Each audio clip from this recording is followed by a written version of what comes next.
네, 할렐루야. 저 앞들하면 인사하겠습니다. 오늘도 주님이 잘해주십니다.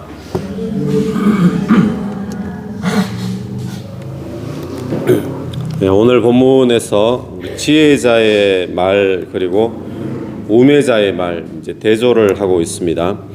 12절 말씀을 한번 보시면 지혜자의 입의 말들은 은혜로우나 지혜자의 말은 은혜롭다 그럽니다. 오늘 저와 여러분이 지혜자의 말로 은혜로운 말들 나오게 되기를 바랍니다. 근데 우매자의 입술에 나오는 말들은 자기를 삼키나니라고 되어 있죠. 자기를 삼킨다, 스스로 몰락을 초래하는 그런 말이 된다라는 뜻이겠죠. 13절 그의 입의 말들의 시작은 우매요 그의 입의 결말들은 심히 미친 것이라. 그러니까 우매로 시작하고 미친 것으로 끝마치고, 뭐 정확한 뜻은 어떤지 모르겠지만 대충 아시겠죠. 우매로 시작했는데 결론은 미친 것이다. 또 14절 우매한 자는 말을 많이 하거니와 사람은 장래일을 알지 못하나니 나중에 일어날 일을 누가 그에게 알리리요. 이 이야기는요, 말이 많은데 내용이 지금 없는 겁니다. 그러니까 마치 미래에 대해서 다 아는 척하면서 말을 많이 하는데 근데 정작 미래에 대해서 알지도 못하면서 말만 많다, 지금 그런 뜻이죠. 자, 15절 말씀 보시면 우매한 자들의 수고는 자신을 피곤하게 할 뿐이라 그들은 성읍에 들어갈 줄도 알지 못함이니라. 엄청 말을 많이 하는데 자기만 피곤하다. 왜 그러죠? 사람들이 귀담아 들어주지 않으니까 자기만 피곤한 겁니다.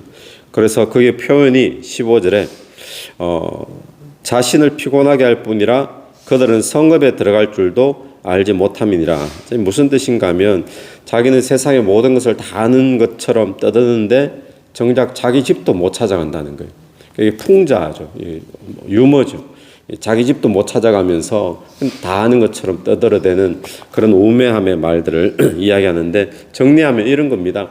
우매한 자들의 말은 말이 많다. 그리고 아는 척 많이 한다. 그런데 어리석다 말들이다. 그래 결국에는 그 말 때문에 본인이 다 몰락하게 되는 그런 말들을 많이 하게 된다라고 이야기합니다. 그런데 반면에 지혜자의 말은 우리 12절 보니까 뭐라고 되어 있죠? 지혜자의 입의 말들은 은혜로우나 은혜롭다 그럽니다. 여러분, 어떤 말이 은혜로운 말일까요? 오늘 그 표현이 뭐 구체적으로 설명은 안 되어 있지만 은혜로운 말, 어떤 말이겠습니까? 용서해 주는 말. 사람이 사랑받을 자격이 없는데도 불구하고 그래도 사랑해 주는 그런 말들. 또 우리가 사랑하고 축복합니다라고 하는 것처럼 우리 축복해 주는 말들, 용서해 주는 말들, 또 기도해 주는 것, 또 살리는 말, 이런 말들이 은혜의 말이죠. 그런데 반대로 은혜의 말이 아닌 것은 어떤 말일까요? 비판하는 거, 정죄하는 거, 원망하는 거, 뭐 이런 것들이 은혜의 말과는 반대가 되어지죠. 우리 그 말은 가만히 두면 남 수군수군대고 판단 잘하고 또 비판 정죄 저절로 일로 막 넘어가 버립니다. 은혜로운 말이 아니죠. 결국에는 이런 말들 때문에 나중에 자기 자신의 몰락을 초래하게 된다는 것을 우리는 기억해야 됩니다. 그런데 은혜로운 말은 지혜롭다 그러잖아요. 오늘 저와 여러분이 남들을 사랑해주는 말, 그래도 용서해주고 용납해주고 또 그들을 축복해주고 그를 위해 기도해주고 또 살려주는 말, 그런 말들 저와 여러분이 하게 되기를 바랍니다. 그게 지혜로운 말이다 라고 이야기를 하고 있습니다. 16절 보시면 16절의 말은 왕은 어리고 대신들은 아침부터 잔치하는 나라여 네게 화가 있도다.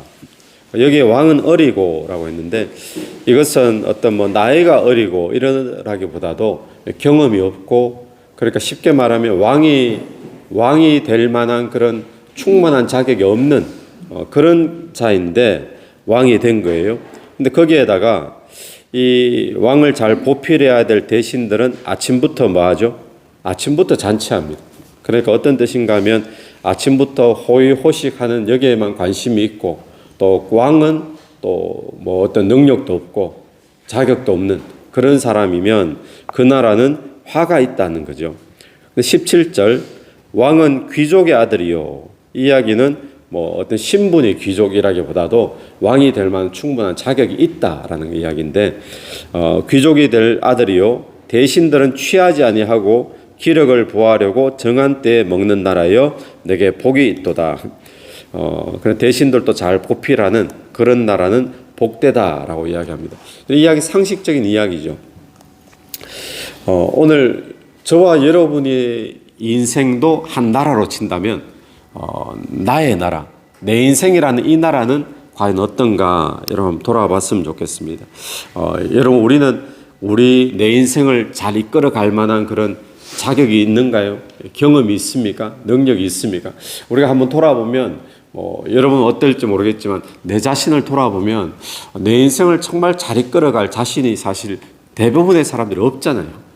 그래서 오늘 우리에게 중요한 것은 뭔가 하면 내가 나라는 인생의 나라를 이끌어가면 화로다 이렇게 될 수밖에 없습니다. 그런데 저와 여러분의 인생이라는 이 나라에 예수 그리스도가 왕이 되시기를 바랍니다. 예수님이 왕이 되어서 이끌어가는 나라는 어떤 지혜자가 이끌어가고 어떤 대신이 보필해주는 그런 나라보다도 복된 나라가 될 줄로 믿습니다. 이 아침에 이 말씀을 통해 한 번 더 우리가 다짐하기로는 하나님 내 삶에 내가 왕이 아닙니다. 예수님이 나의 주인이요 나의 왕이십니다. 원래 내 인생이지만 이거 다 넘겨드렸습니다. 주님이 나를 통치하시고 다스려 주시옵소서. 우리 그렇게 고백할 수 있는 이 아침이 되기를 바랍니다. 18절부터 말씀은 게으른 즉 석가래가 내려앉고 손을 놓은 즉 집이 새느니라. 원래 이 집이 새는 집이 아닙니다. 무너진 집이 아니고. 그런데 그 집에 사는 사람이 게으르면 석가래가 내려앉고 또 집이 점점 무너지고 새고 이렇게 꺼지게 되는 거죠.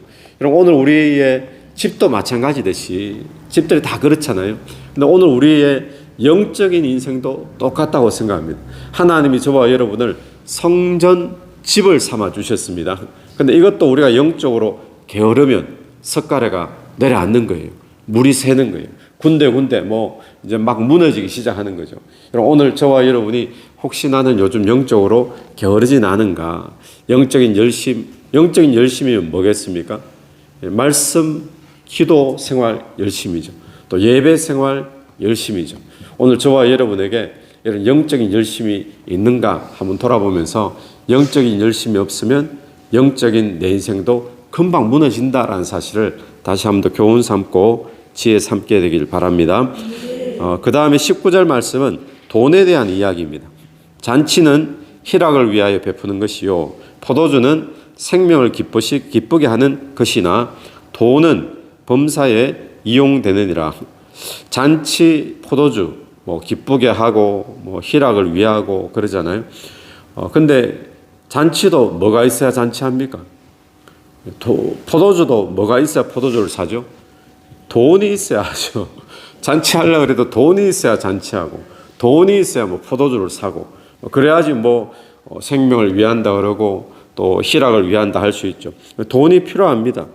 돈은 그래서 범사에 이용되느니라. 돈이 범사에 필요하다라고 이야기를 합니다. 우리가 지금 사는 세상도 돈 없이는 살 수 없는 세상에 살고 있잖아요. 돈이 있어야 잔치도 하고 포도주도 사고 또 뭐도 하고 다 하는데 돈이라는 것이 적당히 필요하다. 지금 그 이야기를 하는 거거든요. 그런데 우리가 기억해야 될 것은 돈은 적당히 필요합니다. 성경에서 돈을 절대로 부정적으로 이야기하고 있지 않죠. 왜냐하면 하나님이 복을 주시니까 그 복 받는 역사 가운데 아브라함 같은 사람도 거부가 되고 또 야곱 같은 자도 하나님이 복 주시니까 양떼가 수만이 많아지고 이런 물질적인 축복들 다 돈으로 이야기할 수 있잖아요. 성경은 돈에 대해서 부정적이지 않은데 근데 돈에 대해서 우리에게 굉장히 주의해야 된다라고 이야기를 합니다. 왜냐하면 돈을 사랑하기 시작하면 하나님으로부터 멀어지기 때문에 그렇습니다. 오늘 돈이 우리에게 적당히 필요한 거지만 우리가 돈을 하나님보다 더 사랑하고 지나치게 사랑하게 되는 그런 부분을 잘 경계하는 것이 지혜인 줄로 믿습니다. 그 다음에 나오는 말씀을 보면 심중에라도 왕을 저주하지 말며 침실에서라도 부자를 저주하지 말라. 자, 왕을 저주하지 말고 부자를 저주하지 말라 이야기합니다. 공중의 새가 그 소리를 전하고 날짐승이 그의 일을 전파할 것임이니라. 이 문장을 보면 우리가 떠오르는 속담 있잖아요. 낱말은 모릅니까?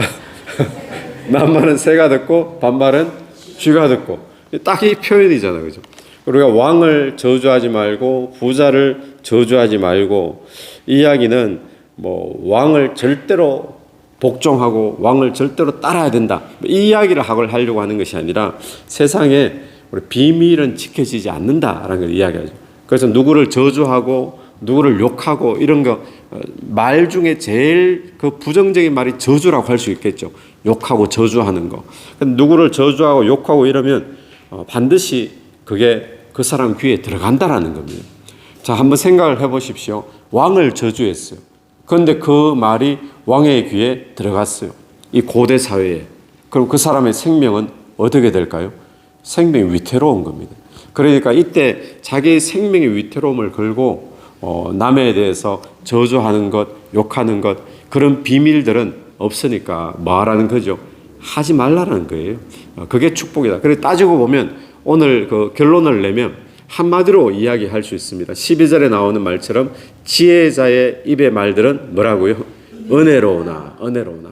오늘 저와 여러분이 이 한마디 말 붙잡게 되기를 바랍니다. 오늘 장사도 하시고 또 사람도 만나고 또 뭐 가정에서도 이야기하고 우리 수많은 말을 하는데, 그때 우리의 말이 은혜로 소금으로 고르게 하듯이 은혜의 말을 하라라는 말씀이 있잖아요. 그런 것처럼 오늘 저와 여러분의 말이 은혜로운 말들 하는 그런 지혜자가 되기를 축원합니다.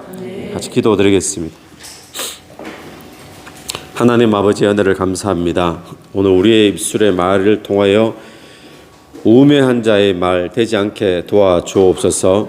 오늘 우리의 입술의 말이 사람을 살리는 말, 그래도 축복하고 그래도 사랑하고 그래도 용서하고 또 그래도 용납하고 또 그런 사랑하는 말들 나올 수 있도록 주님 우리의 입술을 인도하여 주옵소서.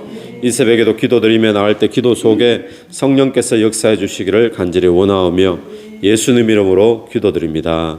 아멘. 오늘 예수 이름으로 승리하시는 하루 되길 바랍니다.